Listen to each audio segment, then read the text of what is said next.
Here today with Nick and James, if I can get his name right, and I met them this morning. I came up to Ocala because they're doing some amazing work for Reentry as well as just kind of sharing their stories of being formerly incarcerated and now being incredibly successful. So, Nick, do you want to talk about what you're doing at your ranch, what you're hoping to do, what it looks like? All right, so I guess it started out really with me when I came home from prison. I didn't have much for resources. I had a place to live and I had a little small paycheck every week. I put myself through college, 6 years of that, and after 6 years, I decided that was enough of that. I didn't want to do that no more, and ended up with the ranch that we got going now. And with that, it's come a lot of you know people that have helped me on the way and mentors that I've looked out to, and them mentors meant a lot to me. So now I'd like to give the same opportunity with mentorship, homes, and a program within the same, the same criteria that I went through is what I put my people through there. We offer them a place to stay. We offer them a job. We offer um, all bills are paid pretty much everything but your food. The only thing you really got to do is your food. But we also offer the mentorship with credit repair, credit building, um, and connections because connections is one of the biggest things that helped me stay out of prison this time was the connections I made when I got out.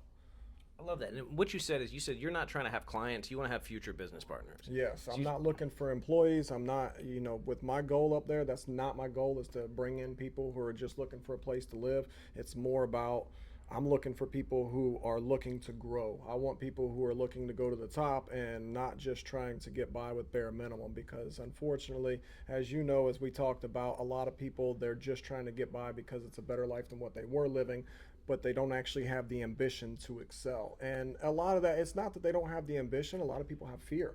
People fear change. They fear change, they fear failing. But understand, you only fail when you quit trying. If you don't quit trying, you ain't failed. You haven't failed. You just got some good lessons in the process. And that was me. I didn't fail on it. There was a lot of things that I had tried that didn't work out, but you know what? It's like the epoxy avenue. It's like I told you. I didn't fail at that. That was booming really good, and a lot of people ask me, well, you gave up epoxy to go to this here. No, epoxy was the avenue that led me to where I'm at now. Some things are temporary, some things are permanent in your life. You just got to figure out which ones are which ones are leading you to better things. absolutely. So what about you, James? If you can let him see the mic. Tell me, Um, where's your story, where you were at, and how did you get there? all right, mine. I come from a troubled childhood, so being a troubled child, you tend to gravitate towards what you be around every day. So that was the streets, and the streets led me to prison. And being in prison made me sit down and think about a lot of things that I did in my life, a lot of things that I did wrong, a lot of things that I could have done better. And I felt like I wasted so much life doing the wrong things. So when I got out, I wanted to do the right thing. And I felt like I was behind. So I just wrote a book, got my CDL, got my real estate license, started a lawn service. And growing up without no guidance, you don't have nobody to tell you do this, do that, so you can stay on that path. So that's what I'm trying to embed in my kids. A better, how can I put it? A better route so they don't have to do the same things I had to do growing up to make their life more easier. And with that, just like with the program, we're incorporating everything together to build a great platform for people that's getting out of prison so they don't go back. And damn, You're good. You're fine. yeah, we just Matter of fact, I'm gonna go close this door while we're doing that. But go ahead.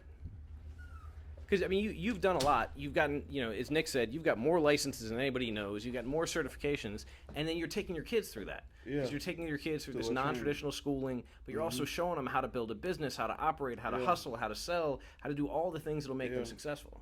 yeah. So everything I do, I gotta incorporate them into it as well because you can't tell somebody to do something that you're not doing yourself, and that's a big thing too. Because I could tell them, hey, go to school, do this, do that. You know what I mean? But if I'm not doing it, they're not gonna do it. So with that, by having them involved, just like with the lawn service, every day I got a lot of kids, so I try to balance them out by switching them. But I keep my 14-year-old with me because it's good to be uh, more of a hands-on model with him, helping them become better with the weeding. Because ever since he was smaller, that's all he wanted to do was cut grass. So when I went and bought the lawnmower and the trailer and all that stuff, he was like you really did it. And then like us doing it full time, it's like he loved it. And then I didn't know like my other kids. Soon as I come home, like I'm going tomorrow. You cutting grass? You cutting grass tomorrow? What you doing tomorrow? I want to go. I want to go. So everybody wants to be more involved. And then like this right here tripped me out. My 10-year-old, I don't take her to like the villages because it's a lot of yards. We cut 40 yards a day into one day, and then the next day we cut like 46. So she don't know everything right now, and she told me, she was like, Dad, I don't want to just be I want to be more a part of the business than just helping you with door hangers or this. I want to learn how to riding more. I want to know how to weed eat. I want to know how to edge. I want to know, you know what I'm saying? So that kind of made me feel, yeah, that kind of made me feel a certain type of way. So I'm like, okay, well, what I'm gonna do, I'm gonna just start teaching all of y'all. Okay, we're gonna go step by step. You learn how to use the edger. You learn how to use the hedge trimmer because I'm not gonna be hands on with this all my life. I want to be able to build a big business with the real estate and the lawn care business, so I can pass that on to them, and so they can run it by themselves. So that's how it is, and like my kids really love me. So they is the biggest part of my life to help me become a way better person than I ever been. That's the only motivation I needed, just to wake up and see them, and I'm finna go figure it out some type of way. So that's So how many years did you spend in prison total? all I did. All I did was 18 months. Okay. That was enough for me because we was in lockdown the majority of the time, so it was solitary confinement. So I was reading 3-4 books a day in there. Yep. And me and him like playing chess from playing 3 chess doors down. Yeah. C1 Yeah, me and him like I get up, hey man, but when we wasn't on lockdown, I got a chessboard in my hand, he got the board in his hand. We wasn't dealing with none of that foolishness that was going on in there. Yeah, we spent all day on all day playing chess. And then like it was a little altercation, right? And I was already mad. I was really mad being in there, but I tried to keep it bottled up. And a guy started some stuff. He ain't had nothing to do with it. And I had to fight. I fought another dude in there.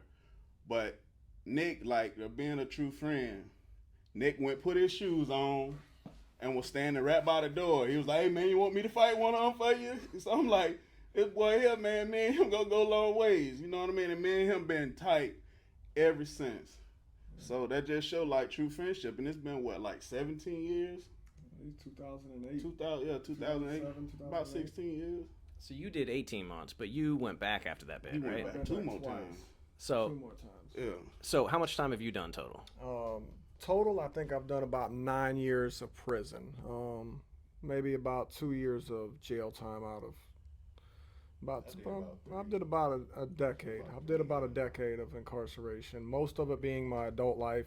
My first time in trouble, I was 14 years old.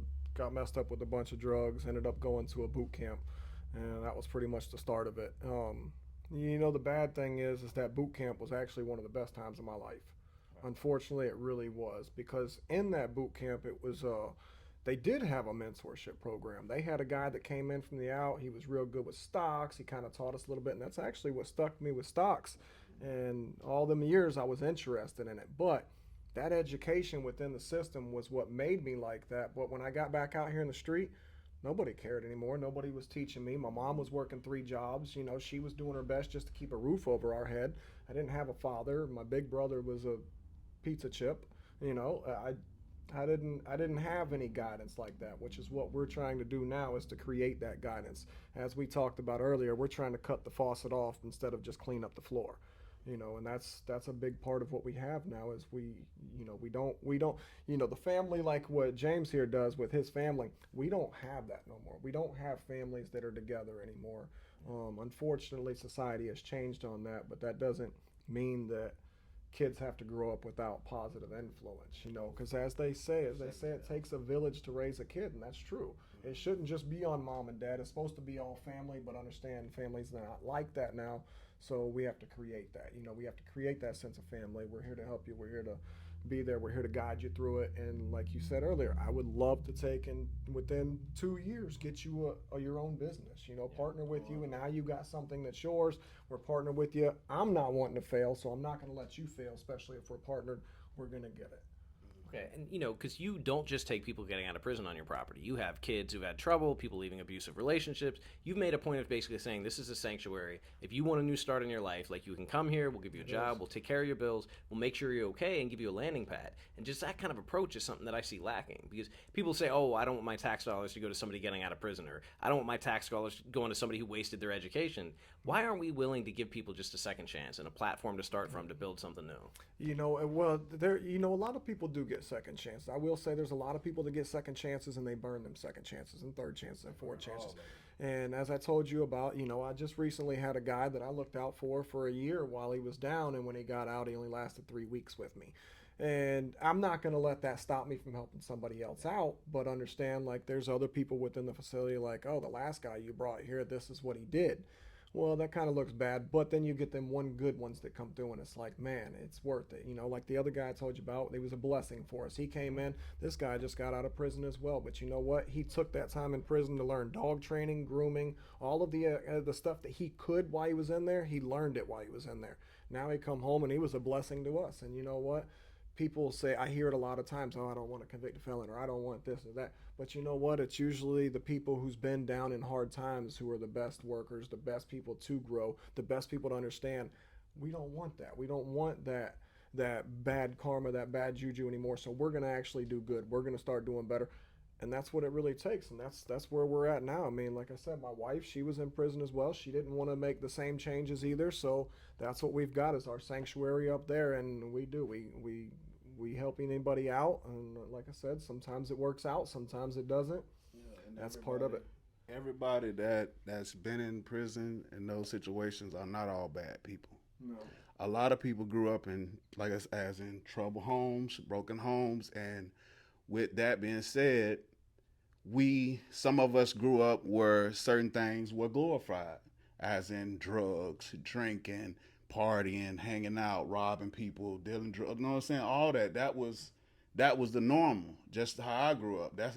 All that was normal. So didn't nobody tell us that this was bad until you realize when you got in trouble. When I caught my first charge senior year high school, I got caught with 100 Xanny bars, $1,000 in my pocket. I didn't know it was bad. You know what I mean? Because that's the life that's the way I grew up. It was normal. So I signed out of school my senior year. I think that was the dumbest thing I ever done in my life. And within a year times, I was in prison. So, but that's, like I said, everybody ain't bad. We just make the wrong choices. And sometimes it takes longer for others to understand that the choices that we've been making was wrong. And then we trying to catch up for a whole bunch of lost time. Because some of us been doing it so long, we think, okay, this okay. Like the rinse and repeat. You get out, you do good for a little bit, you go back. You know what I mean? Because you think that's what I've been seeing people doing. So it's just like, it's triggers in your mind. Like, I really don't have no guidance or no structure, so I'm gonna just get out and do the same thing and with the same end results, because they don't think about their mental.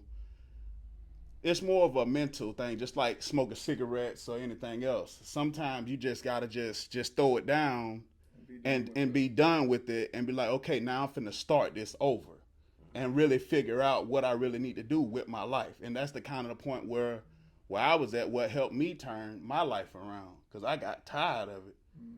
And I wasn't getting no results. It doesn't matter how good the money is, it turns you into somebody that you're not. And once you get up in the mirror and look at yourself and be like, damn, I don't even know who the hell who am I?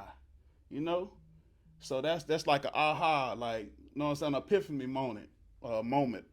And you turn yourself around and start building yourself up, and then it's up from there. So And to elaborate on what you said there, we don't have a instruction manual growing up telling us right from wrong. So we glorify what we see around us, and a lot of us grew up in the wrong homes, but Not the wrong home, just the wrong environment. Yeah. Yeah. But growing up, I don't get me wrong, I had people that told me that's the wrong thing to do. That's the wrong thing to do. But did they ever show me the right thing to do? Did they ever take the time to take me under their wing to show me the right thing to do? And that's exactly what we're trying to do. We're not just telling you, hey, what you was doing is wrong. Instead, come with us and we'll show you what's right.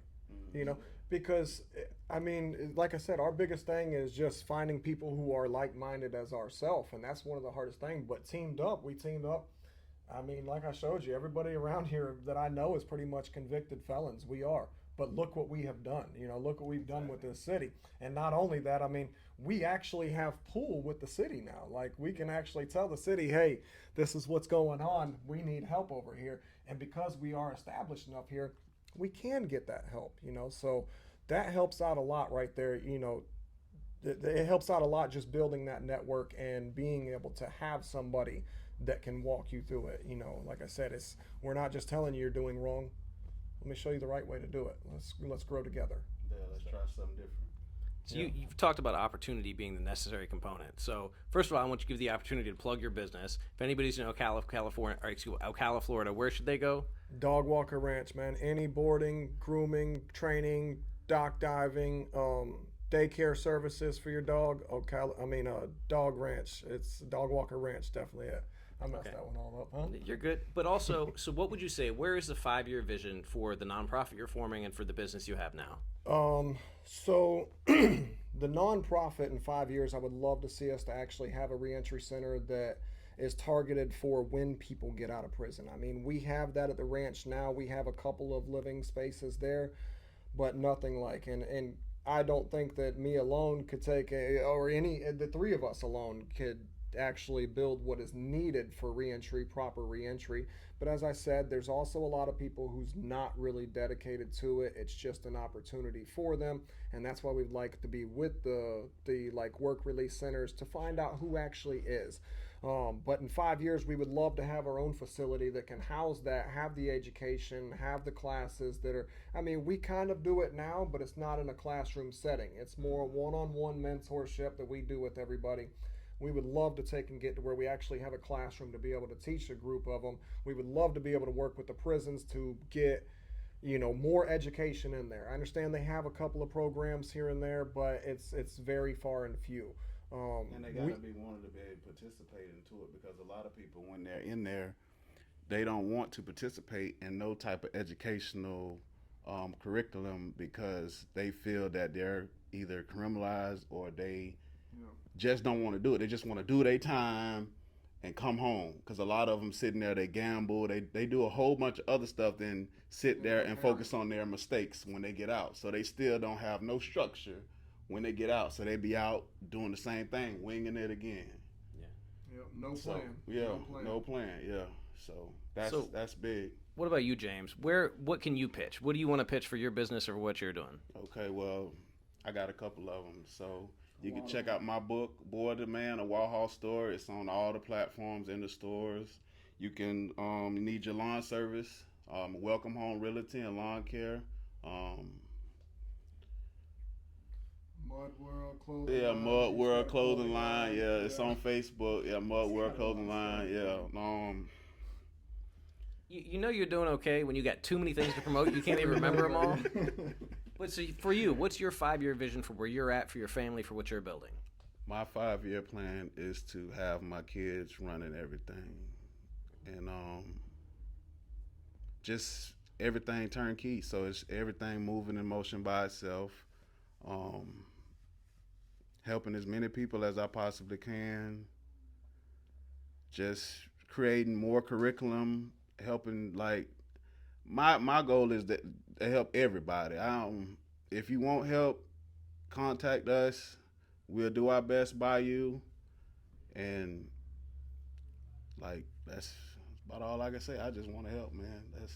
That's it. I want to give the guidance that I never had growing up. I want to give the structure that I never had growing up. I want to be a better role model for my family to show from where I came from and just show them that it's possible. It doesn't matter your environment. It doesn't matter where you was raised, who you was raised by. If you set your mind to something, you could do it.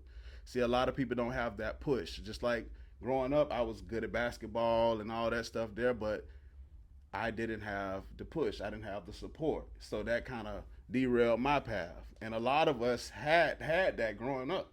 Like we had certain things in our life that we really loved to do, but we didn't have your mom sitting in that game. You didn't have your dad sitting in there. You didn't have them say, "Hey son, you doing good and doing good on your work. Hey son, you doing good on this. Hey daughter, you doing good on this." And it kind of derailed us because we felt we didn't have no support, and we just went to what was that was comfort to us, as in hanging out with guys that's doing the same thing, and you felt comfort in that, and then that's how you just live your life off of that. Change, yeah. He was comfortable with it and didn't want to change. Yeah. And then you get set in your ways, and some of us, like I said, it take longer. Some of it takes shorter, because some of us waste life. Like I waste 15, 20 years of my life ripping, running the streets, you know? Yeah. So you gotta want to change. And it sounds like y'all have changed, and you're making it possible for other people to change. And I'm very impressed by what you're doing. I'm just grateful to be here with y'all.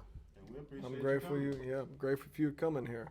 Like I said, it's the biggest thing we deal with, man, is people really the people that really do want to change, they don't have the resources to change. And as we talked about earlier, a lot of people have it held over their head because they are a convicted felon. Housing, jobs, loans, different things like that. So what we try to do is teach you, you don't need to go get a job. You can actually create jobs. You can actually have people working under you, because as I said, with my 5 years, the same with his, doesn't mean we're not working if somebody else is running the business. We're growing a business. We're continuing to grow. It's just like my kennel. I'm not hands-on there every day, but every day I got to deal with everything at that kennel. I have to oversee everything at it, So that's exactly what we're looking for, is the people to move up. And, that's how I got into the kennel business, was somebody looked out for me and was a big brother so much to me. And they was a big brother, pretty much the same thing that I'm looking to do was the same way that Richard did with me. It was a big brother program, but he didn't teach me sports, or he didn't teach me stuff like that. He taught me business. He taught me how to survive.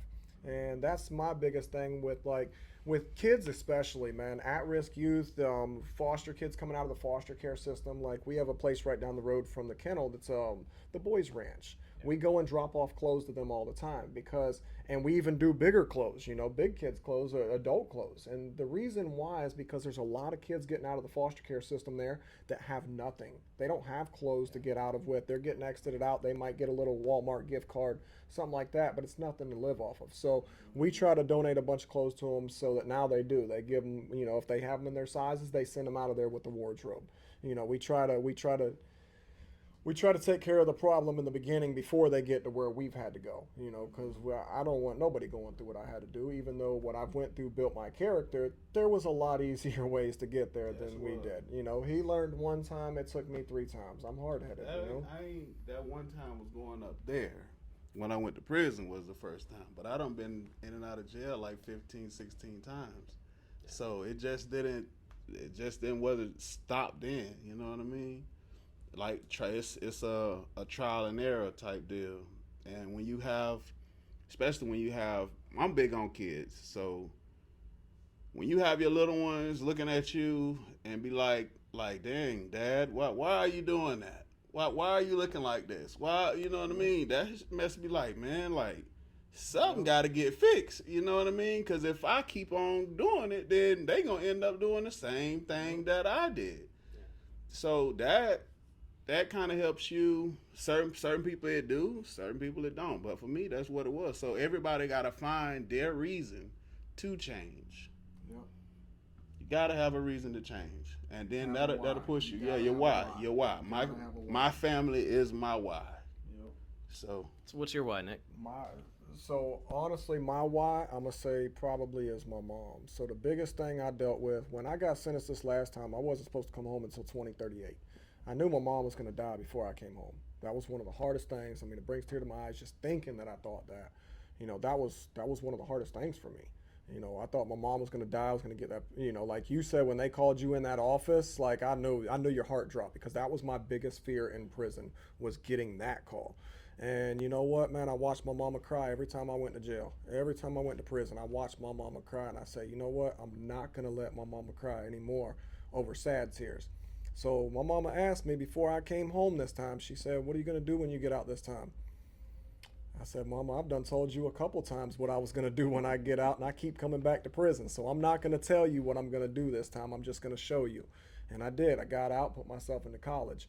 And then when I walked across that stage, man, and I seen them tears in her eyes, that was a big thing. And I didn't want to stop that. I didn't want the tears to stop from happiness. So I just kept doing better, kept doing better, kept doing better. And that's pretty much one of my biggest contributing factors to me changing, was I had that fear of my mom dying while I was in prison, and I seen people all the time, and their moms died, their dad died and everything. And I didn't want to go through that. And I knew that if I came back to prison again, I knew it was going to happen. So I told myself, I'm not coming back. I'm never putting myself in a situation. I'm not making my mama cry like this again. So that was probably my biggest motivating factor. And Lord willing, I made it out without her passing. She's doing good. She's healthy. She wasn't doing bad or nothing. It was just, it's a lot of time. You never know what's going to happen in that time. Tomorrow's not promised to anybody. So that was my biggest why. And now for my continuing, I guess it's going to be my kids, man. My kids is my biggest why. And the fact that everybody I help, I feel good about it. But, it's something that Richard says to me before, and it sticks to me heavy now. The hardest thing, being in my position, the hardest thing in the world for me to deal with now is being in the position to change somebody's life and them not be in that position to accept that change.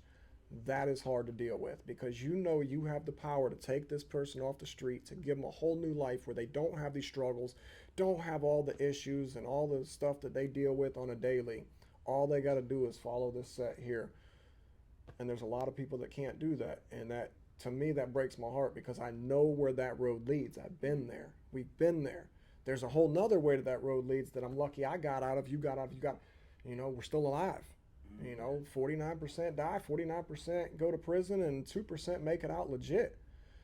And that's the thing. We've been to the prison part, and now we've turned around and we did it. So boot camp.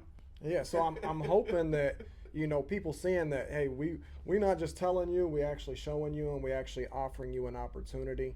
I'm hoping that'll encourage a little bit more, and hopefully update like a Big Brother program, because as I said, there is Big Brother programs, but not everybody's going to be an athlete, and that's what they gear towards mostly, is sports, keep them in activities and stuff like that. But that don't help them, because a lot of the majority of the ones that straight out of school go into sports, they don't have no financial literacy, and then within a year time they're broke. Even if they got a $30 million contract, $100 million contract, they're broke. Well, and the truth of the reality is, not all of them's going to make it into being an NFL star, NBA star, or nothing like that. So you don't have a backup plan for them. And I'm a firm believer about, don't worry about a backup plan, you're going to make this plan work. But with something you're going like that there, you got to have something as a backup. It's just like me. I went through 6 years of college, and do I ever plan on using them degrees? No, I don't. I'm never going to work for nobody.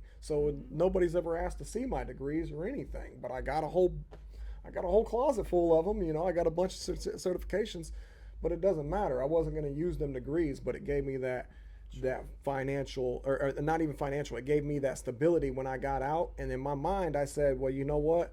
This ain't a bad backup plan to have, as a couple degrees in case things don't work out what I'm trying to do. So it's not bad to have a backup plan, and that's something I feel that Big Brother programs do kind of lack, is they don't actually teach credit. They don't teach on how to buy a house, what to look for. They don't teach on how to financial security, because yeah. And I'm going to tell you, one of my biggest things that I wish something that would have been instilled to me when I was a kid, because here I am pushing 40 now, and I'm just now getting established. Man, had I started this at 18 with the mentality that I have now, or somebody guiding me, by 21 I would have been a millionaire. I wouldn't have had to wait until I'm damn near 40. But now that's what I'm trying to do, is try to make it with somebody before.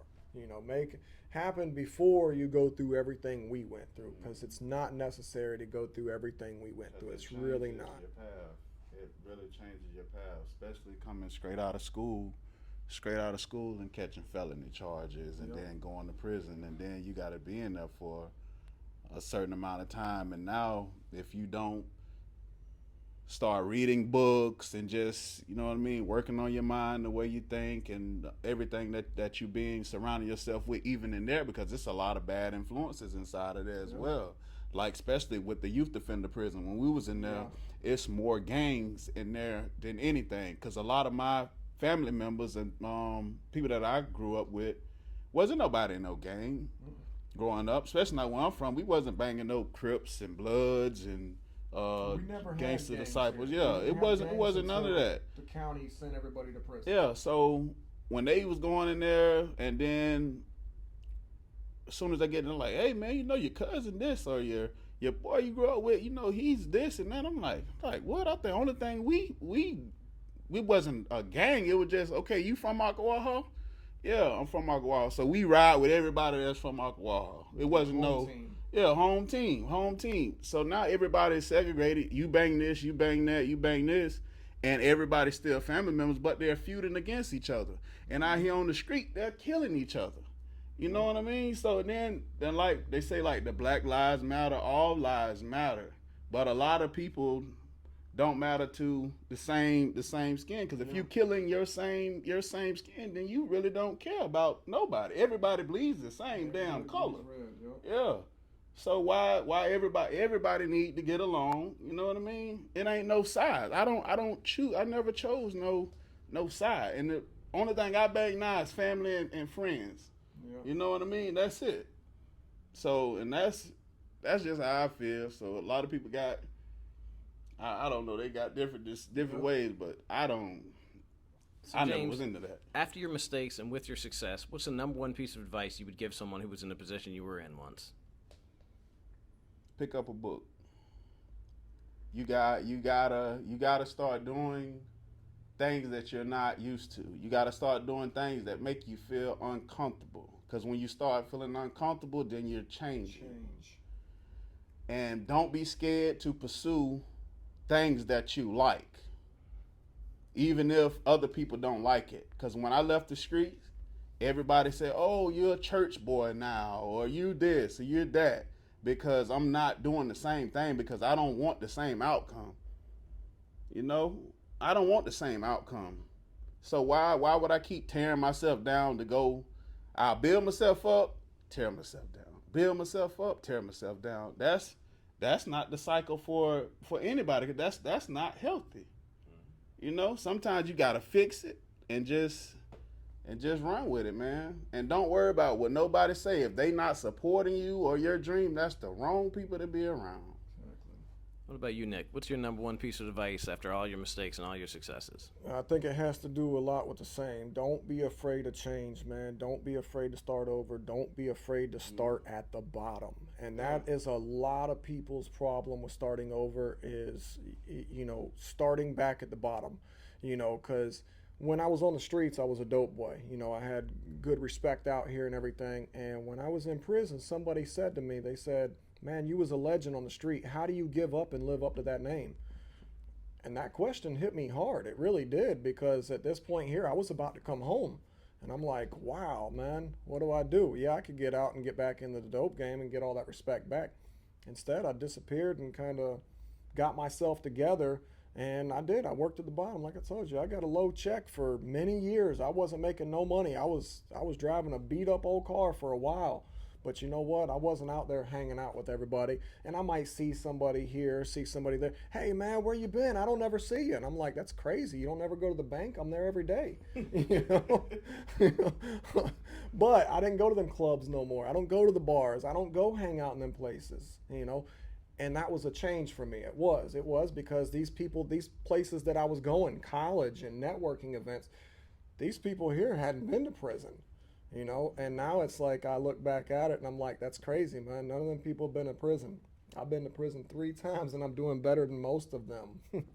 So It's not about your past. It's really not. It's about paving a better future, man. You can start over anytime. Any given time, you can start your life over anytime you want. All it takes is a mindset. Proper guidance helps out. It really does, but you don't always have to have it. But as he said, a plan, man. If you fail to plan, you plan to fail. You just don't be afraid of change. Don't be afraid Don't feel bad to be uncomfortable. Yeah, exactly, man. Is It is. If it pushes you, you're changing. You're growing. Yeah. You know, I used to be shy to talk to people. I did. I was shy. I didn't like to talk to people. I didn't like to talk to strangers. So I used to put on a watch, and I would go up to strangers and ask them what time it was. I never wore a watch until that time. That was when I started wearing a watch. I never wore a watch, man. People would look at me and be like, your watch don't work, you know? Conversation starter, man. I'd go with the flow with the conversation, and sometimes we'd end up talking about their kids or what we did, you know, back in 1980. It doesn't matter, you know. We just talk about anything. So that change, man, you got to get that change, because me making that change to actually be able to talk to people is what's put me in my situation today. Because if I couldn't talk to people, I couldn't be where I'm at. But definitely don't be afraid of change, man. Don't be afraid to start over. If your life's not where you want it, make it go where you want, man. It's completely up to you where your life goes. It really is. It's 100% up to you. Yes. Well, I'm impressed by both of y'all and everything you're doing. I appreciate you meeting with me today, and I hope to be coming back down here to see the next expansion when you got new buildings up and new programs going to new housing.